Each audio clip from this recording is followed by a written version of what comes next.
From uncovering a land of ancient traditions to exploring a society where marriage practices are shaped by centuries-old customs, Saudi Arabia stands as the richest country in Asia with its unique cultural landscape. While it may seem like a place of modern marvels and vast wealth, it also holds the intriguing practice of allowing men to marry up to 4 wives.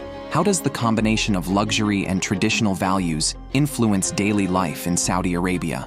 Join us as we explore this captivating country and uncover the unique history and traditions that make it special. One man can marry multiple women.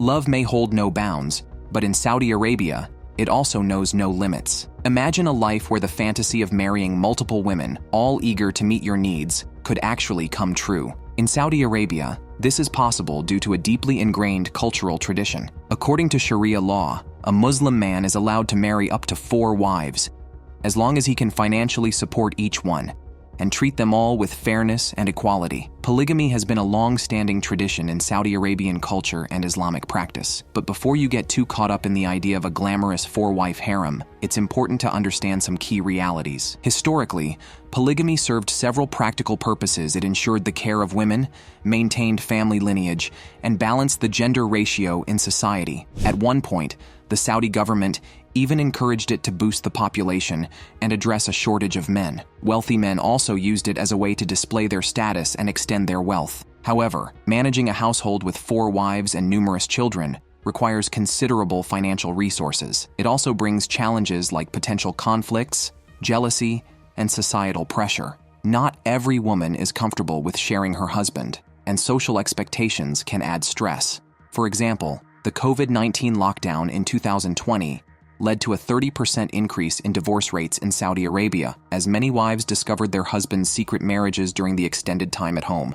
In response to these issues, Saudi Arabia has recently tightened regulations on polygamy. Men now need to prove they can financially support additional wives and children before entering into multiple marriages. Courts also have the power to deny requests for more marriages if valid reasons are not provided. These stricter regulations and evolving attitudes have made polygamy less common, with many young women now favoring more equal and monogamous relationships. A guardian is required for women's activities. In Saudi Arabia, where traditional customs often clash with modern values, many women find themselves constrained by a set of rules and restrictions controlled by men. Imagine a woman needing a man's permission just to take a walk, get a job, or visit a doctor. This is the reality for millions of Saudi women under a strict guardianship system. According to Sharia law, Saudi women must obtain approval from a male guardian, whether a father, husband, brother, or adult son, for nearly everything outside their home. For many Saudi women, exploring the world, experiencing new cultures, or pursuing a quality education is a rare privilege rather than a common experience. Their path to success is fraught with obstacles, as they must always wait for their guardian's consent to chase career opportunities or engage in societal contributions. Even basic healthcare requires same approval from a guardian. Some argue that this guardianship system is essential for protecting women from potential dangers and maintaining traditional values. They believe that having a guardian helps shield women from external risks and preserves cultural norms. But is it truly fair to restrict women's freedom in this way? Does confining them within this so-called protective cage genuinely make them safer and happier? Or does it merely reinforce male control, hinder women's progress, and perpetuate outdated traditions? Women have limited driving rights. A surprising restriction that made headlines globally was the ban on women driving in Saudi Arabia.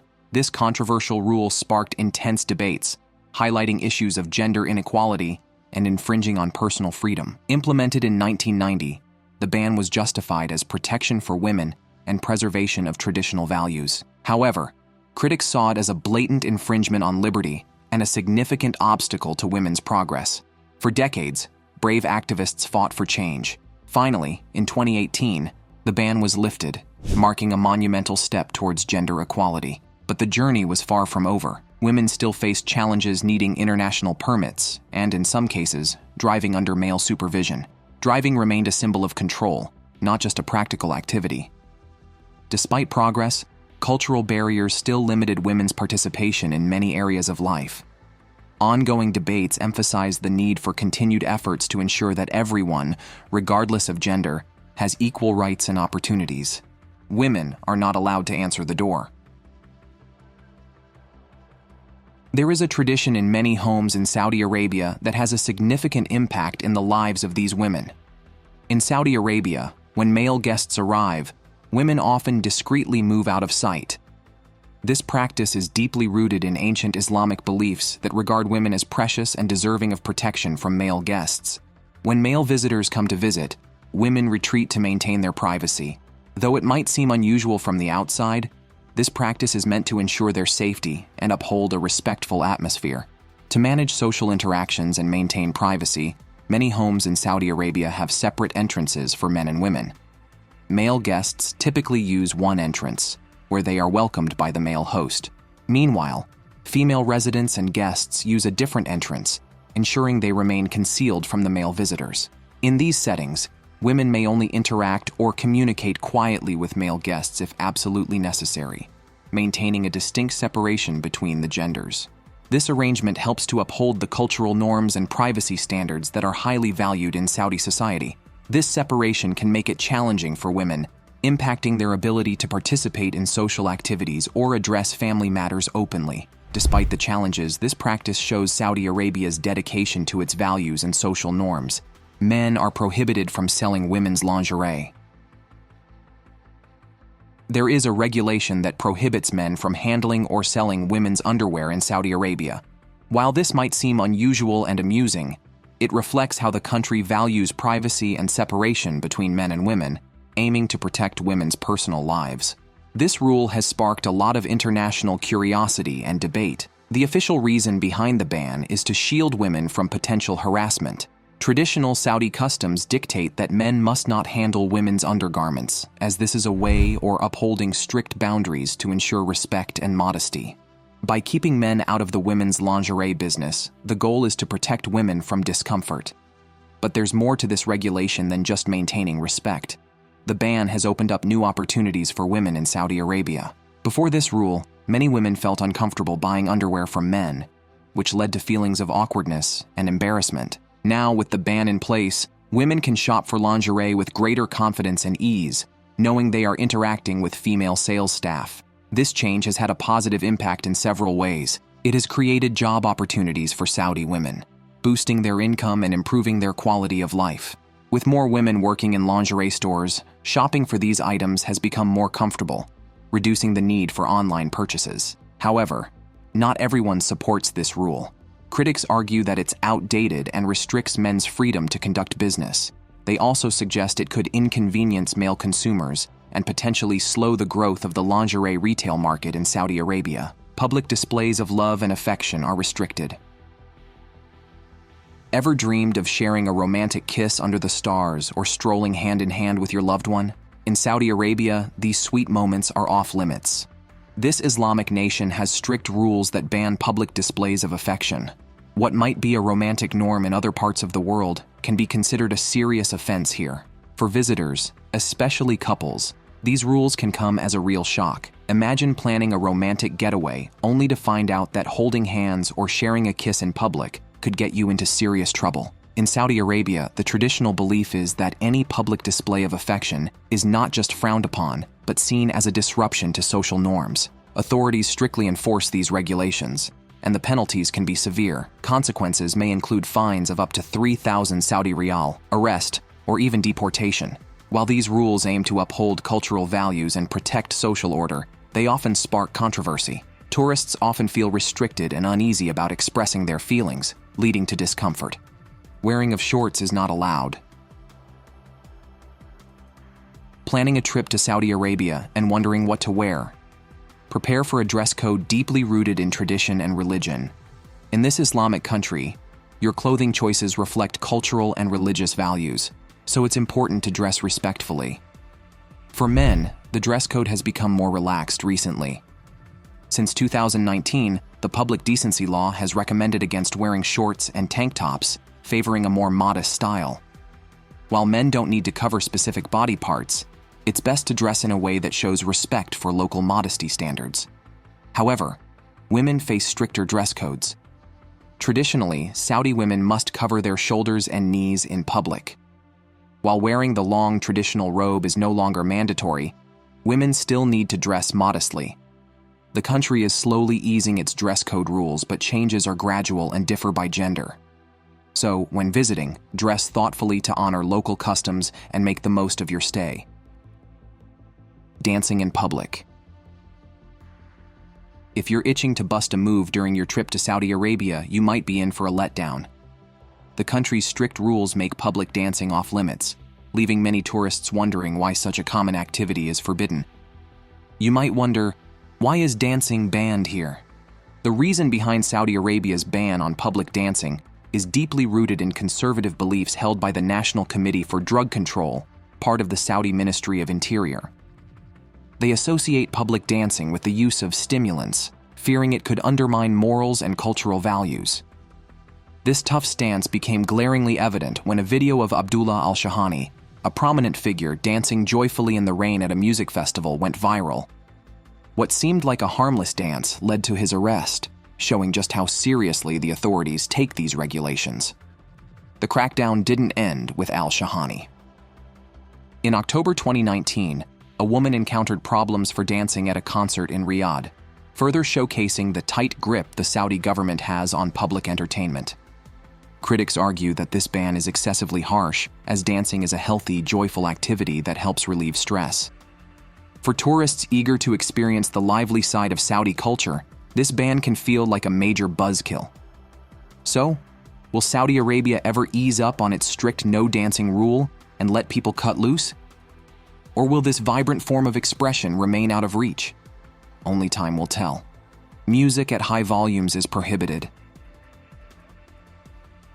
If you're someone who loves music and getting caught up in lively rhythms and energetic dances, you might need to rethink your plans if you're heading to Saudi Arabia.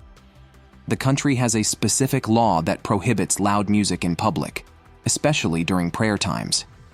If you're questioning why, it's because Saudi Arabia is a place where respect and order are top priorities. Muslims pray 5 times a day, and each prayer lasts around 20 minutes. So loud music or noises can be a distraction. To keep things peaceful and respectful during these times, entertainment like music is kept to a minimum. The Saudi government takes this seriously, enforcing a law that prohibits loud music in public. Tourists who ignore this rule may face fines of 500 Saudi riyals for playing music outside prayer times and 1,000 Saudi riyals for playing music during prayer times. This regulation can leave many visitors feeling frustrated, as they see it as a restriction on their freedom and a dampener on their travel experience. However, some argue that these rules are important for maintaining cultural respect and public order. Citizenship is exclusively granted to Muslims. If you're interested in seeing how religion can shape a nation's laws and identity, Saudi Arabia is a compelling case. In this country, only Muslims can become citizens, showing just how central Islam is to every part of life here. Under the country's law, only Muslims are granted citizenship. This means that individuals of other faiths cannot obtain Saudi citizenship. This policy is rooted in Saudi Arabia's strong Islamic identity. Islam isn't just a religion in Saudi Arabia, it's the core of the nation's culture, legal system, and daily life. The government believes that limiting citizenship to Muslims helps preserve and protect the country's Islamic heritage. This strict citizenship policy has stirred up quite a bit of debate. Critics argue that it's discriminatory and doesn't align with the idea of equal treatment for all people, regardless of their religion. For those looking to marry Saudi citizens, the challenge is even more pronounced. If someone of a different faith wants to become a Saudi citizen through marriage, they would have to convert to Islam, a decision that can place them in a difficult position between their love and their personal beliefs. While non-Muslims are not eligible for citizenship, they can still live and work in Saudi Arabia under specific conditions. Expatriates play a significant role in the country's workforce, contributing to various sectors such as oil, healthcare, and construction. However, their status is temporary and tied to their employment. So, when you visit Saudi Arabia, you'll get to explore its rich Islamic culture and also see how its laws demonstrate the influence of religion on who belongs to the country. The world's largest oil reserve. In the global oil industry, Saudi Arabia is a dominant and unrivaled leader. With the largest oil reserves in the world, This country offers a wealth of astonishing facts and unique experiences. The story of Saudi Arabia's oil wealth began in 1938 with the discovery of the Dammam oil field, located about 1,440 meters underground. Since then, oil has become the backbone of the Saudi economy and a key driver of the nation's growth. Today, Saudi Arabia holds roughly 17% of the world's proven oil reserves, amounting to a staggering 266.5 billion barrels. This reserve dwarfs those of Venezuela and Canada, making Saudi Arabia a central player in the global oil market. Among the country's oil fields, the Ghawar field is particularly noteworthy. It is one of the largest in the world, with estimated reserves of up to 75 billion barrels. To give you an idea of just how immense this is, the oil in the Ghawar field could fill about 4,778 Olympic-sized swimming pools. However, there's an intriguing twist. In spite of its vast oil reserves, drinking water in Saudi Arabia is more expensive than oil. This is due to the scarcity of freshwater resources, which must either be imported or produced through costly desalination processes. Oil is vital to Saudi Arabia's economy, generating immense revenue, driving infrastructure projects, and creating millions of jobs. With its vast reserves and strategic importance, Saudi Arabia will remain a key player in the global energy industry for years to come. The business of camels is still booming. If you're seeking a unique business opportunity rich in cultural significance, consider Saudi Arabia. In this country, camels, often referred to as the ships of the desert, are not only cultural symbols, but also central to a billion-dollar industry. Even with modern transportation options, camels remain deeply embedded in Saudi Arabian life and commerce. In Riyadh, you'll find the country's largest camel market, a bustling hub where around 100 camels are traded every day. This market, sprawling over 2 square miles on the outskirts of Buraida in the Al Qasim province, starts its day early, opening its gates at 6 o'clock in the morning. It's renowned as the world's largest camel trading center, drawing buyers and sellers from across the region. Camels have been crucial to Saudi Arabia's history and culture. Historically, they were the primary means of crossing the vast, harsh deserts. Today, they provide valuable resources, including milk, meat, and hides, which are integral to daily life and traditions. Camel meat is a delicacy enjoyed by locals and tourists alike, while camel hides are crafted into various products and handicrafts. In addition to their practical uses, camels are celebrated in a unique way through camel racing.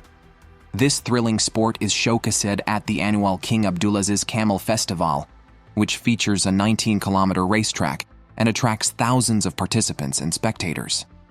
The festival, held as part of the national celebration of Gandaria, sees over 2,000 camels competing, highlighting their continued importance in Saudi culture. 60% of the workforce consists of foreign workers. Known for its thriving economy and impressive GDP, Saudi Arabia is famous for its strong economy and high income levels, making it seem like a dream place for its citizens, who live in luxury that many people envy. However, this shiny image hides a more complicated truth. There's a big difference between the comfortable lives of locals and the tough conditions that foreign workers face. While many Saudis benefit from high-paying, prestigious jobs and a lavish lifestyle, manual laborers working in Saudi Arabia often earn much less than their counterparts in developed countries. This income gap makes it difficult for these workers to afford the high cost of living in the country. As a result, many Saudis opt for well-paying, skilled professions, leaving a substantial void that is filled by foreign labor. Saudi Arabia's rapid economic growth has created a huge demand for workers in sectors such as construction, services, and manufacturing. With the local workforce unable to meet this demand, the country imports labor from countries like India, Pakistan, Bangladesh, and the Philippines. These workers play a crucial role in the country's development, but face tough conditions, including lower wages, difficult living environments, and often feelings of discrimination and homesickness. Gambling is prohibited. In Saudi Arabia, gambling is completely off limits. The country adheres to Islamic law, which sees gambling as a serious sin and a harmful habit that can lead to addiction and financial troubles. As a result, all types of gambling, from sports betting and casino games to lottery tickets, are entirely illegal. You won't find casinos or betting shops here because the government does not issue licenses for such businesses. These strict laws have been in place for decades, and there are no signs of them changing soon. Though gambling is prohibited, some underground activities still occur, especially in sports betting related to football or camel racing.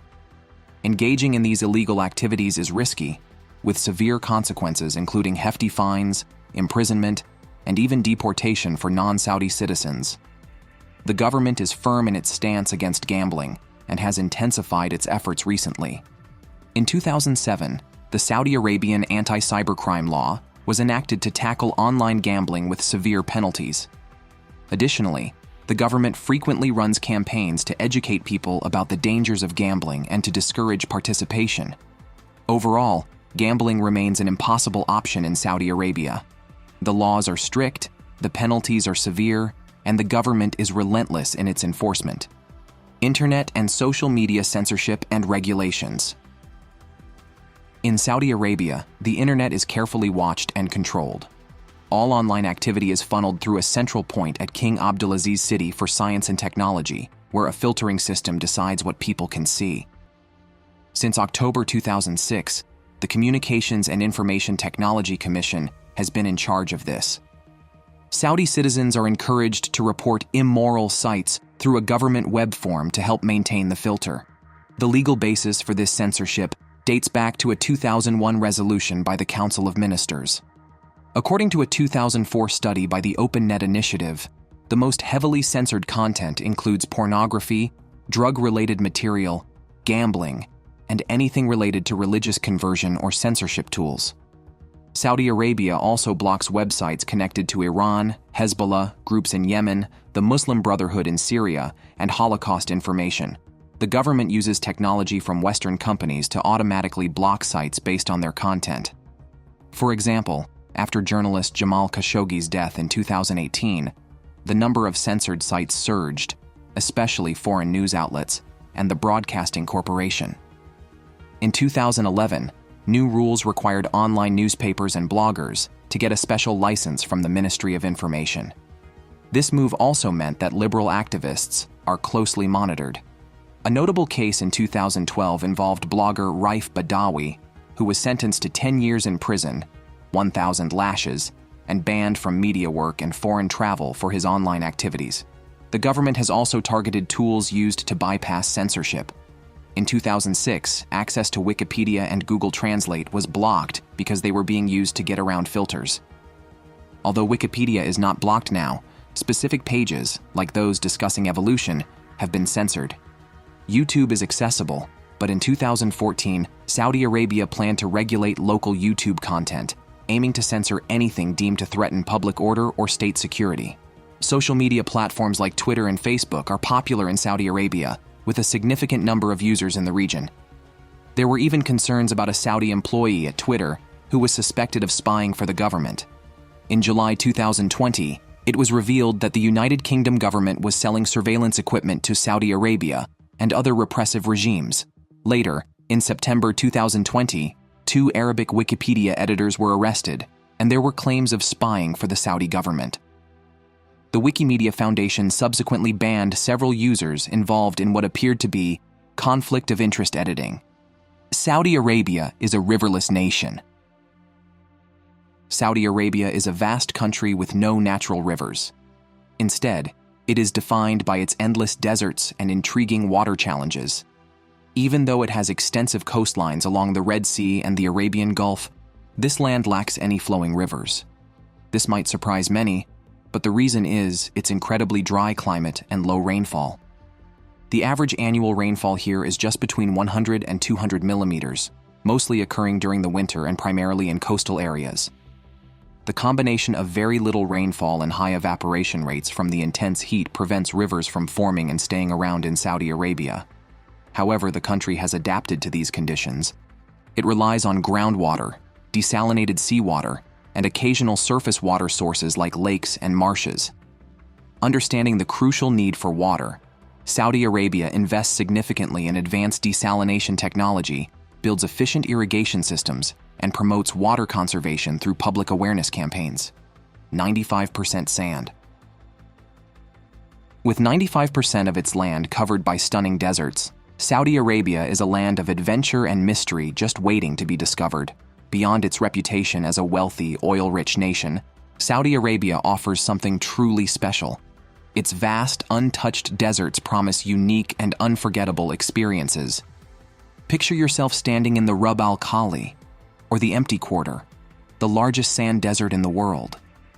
Spanning over 650,000 square kilometers, nearly a quarter of the country's total land area, its golden sands stretch endlessly, with towering dunes that look like miniature mountains against a clear blue sky. It's a breathtaking sight that captivates every visitor. But the desert is more than just beautiful scenery. Beneath its shifting sands lie countless secrets waiting to be uncovered. For those seeking excitement, Saudi Arabia's deserts offer thrilling adventures. You can ride camels across the dunes, go off-roading, camp under the stars, and gaze at the night sky in ways you've never imagined. Plus, you can immerse yourself in the rich culture of the Bedouin nomads, who have thrived in these harsh yet stunning landscapes for centuries. The contrast between Saudi Arabia's luxurious cities and its majestic deserts adds to its unique charm. You can enjoy the vibrant life of its cities, while also exploring the serene, mysterious beauty of its desert landscapes. Business in Saudi. Saudi Arabia recently made headlines with a major change, allowing businesses to stay open all day and night. This shift is part of a broader strategy to boost the economy and keep services available 24 hours a day. By extending operating hours, the goal is to ease traffic congestion and prevent lost revenue, making life more convenient for everyone. However, this new rule has sparked a lively debate. The main question is whether it will clash with the long-standing tradition of closing shops during prayer times, which occur 5 times a day. While other Muslim countries only close for Friday prayers, Saudi Arabia has long maintained this practice, which is deeply embedded in its commercial culture. For over 30 years, businesses have shut their doors at the call to prayer, causing long waits at gas stations, pharmacies, restaurants, and supermarkets. Strict enforcement by the religious police meant severe punishments for violations, including detention, lashes, and deportation for non-Saudi workers. Now, with the religious police's powers reduced, many are wondering if shops will remain open during prayer times. The Shura Council and ordinary Saudis are curious if the 24-hour policy will truly mean all day, every day. The younger generation, who make up most of the population, is questioning why Saudi Arabia continues this tradition when other Muslim countries only close for Friday prayers. Thanks for watching. See you in the next one.